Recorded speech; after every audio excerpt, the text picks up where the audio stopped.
The Hutchison effect. John Hutchison's work reproduces all of these same effects, all of them, more than the ones that I've even shown you. A summary of the type of effect, jellification. Things turn into jelly.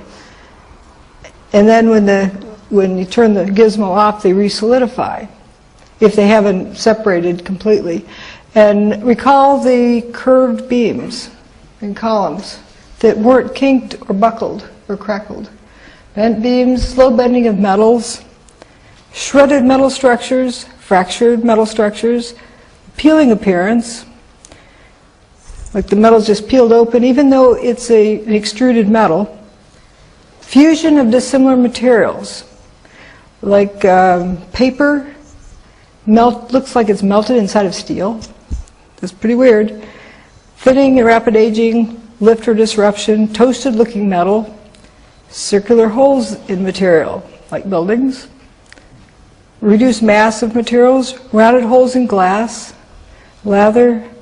There's a tremendous amount of, weird fires. And then we have this fellow, George Pigott. He actually came up with this earlier. Do you realize 100 years today, his patent was granted on this technology? Today, 100 years.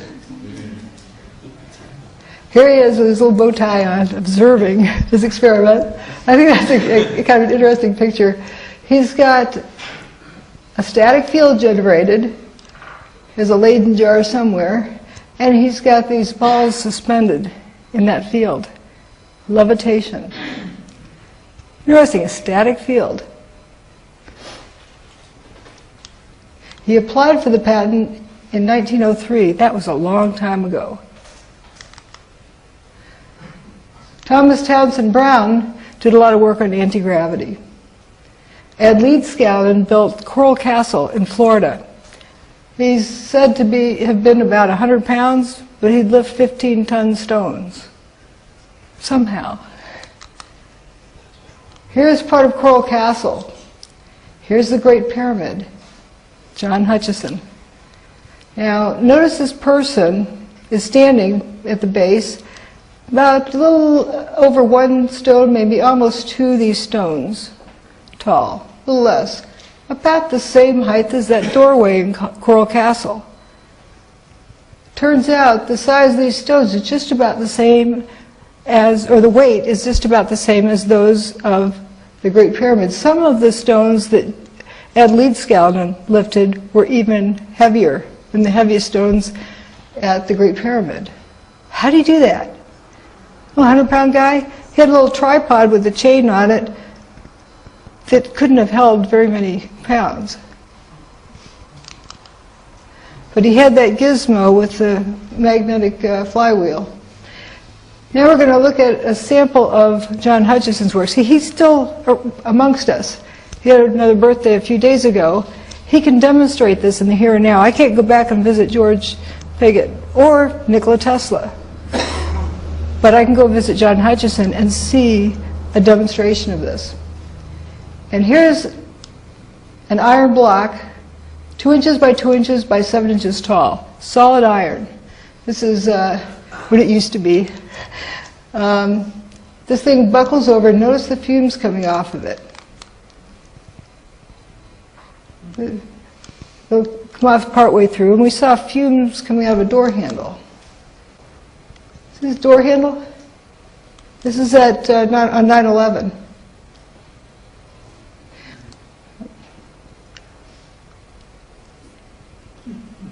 The fumes.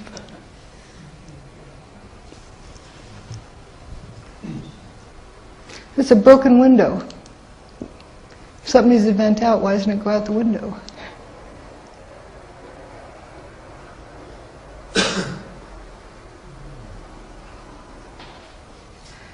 And John Hutchison's samples are a little bit cooler than ambient temperature after he's finished with them. It's not hot. Kind of reminds you of these, what look to be fires, the Cheeto fires and Cheetos in the ground. They're orange, they're glowing, not necessarily hot. John has a boat, toy boat in the water. Notice when he turns the power off, you can see when it's going because the water jumps up. The boat goes into spontaneous combustion.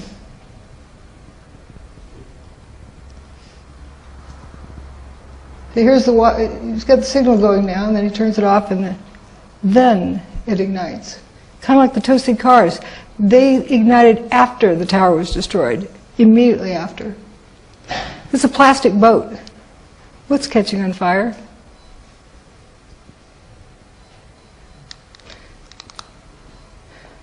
This thing's kind of interesting. A solid piece of steel. Jelly.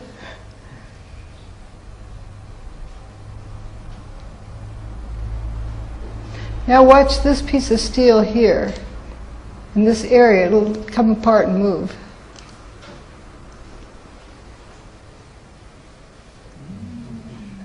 He plugs this into a regular wall outlet.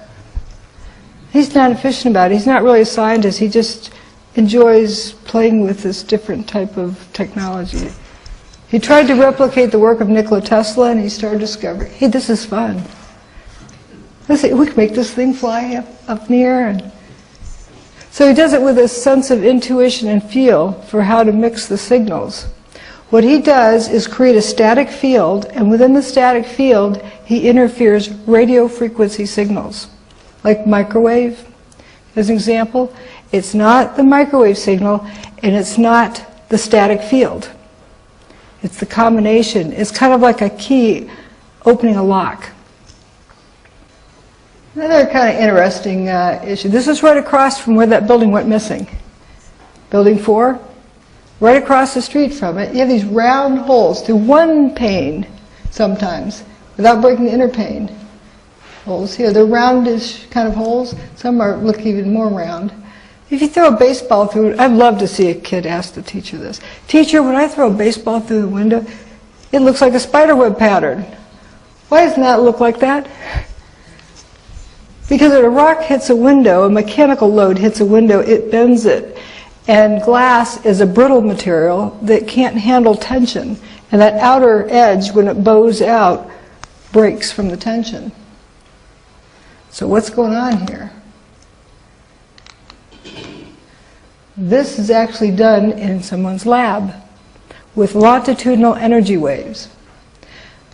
This is kind of an analogy I drew. Imagine this, turn it sideways and drop a pebble into a pond and it sends a ripple out. Imagine something not a mechanical load but another kind of load that sends a ripple outward. I wonder if that's what makes that round hole. It is very rounded. Let's go back to look at it. Keep jumping around because all these things kind of come together. Hurricane Andrew. There's a 2x4 through the palm tree. How does that happen? Plywood. And I'm sure you've heard of straw through trees. But we're told, we don't know this, but we're told the straw is flying so fast it goes through trees.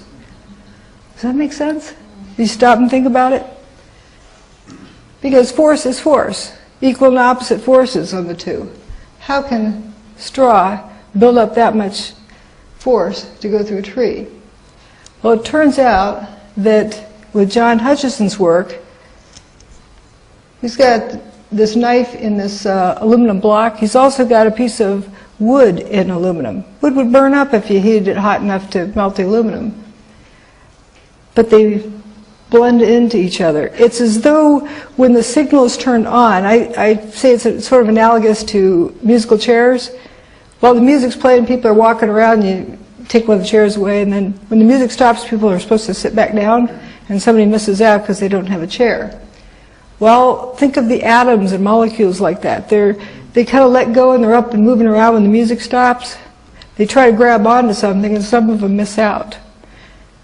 And I think that explains some of the rustification that we see. But it explains also the jellification of some materials.